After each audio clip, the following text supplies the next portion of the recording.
இன்றைக்கு கணவனும் சரி மனைவியும் சரி யாருக்காகவும் அவர்கள் கெரியரை விட்டு கொடுக்க ரெண்டு பேருமே தயாரா இல்ல. காரணம் இன்செக்யூரிட்டி. காசு இல்லைன்னா மதிக்க மாட்டாங்கன்ற எண்ணம் இருவருக்கும் உண்டு. இங்க பிரச்சனையே யாரு ஃபேமிலிக்காக கெரியரை விட்டு கொடுப்பது என்பதுதான்.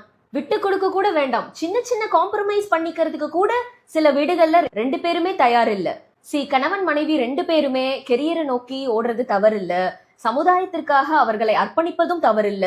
பட் ரெண்டு பேரும் ஒரே குறிக்கோளோடு இருந்துட்டா பிரச்சனை இல்லையே.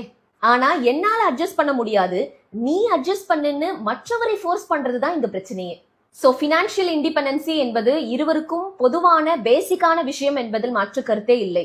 ஆனால் குழந்தை பேரு என்பது பெண்களுக்கு மட்டுமே உண்டான ஒரு ஸ்பெஷல் குவாலிட்டி, பிரிவிலேஜ்.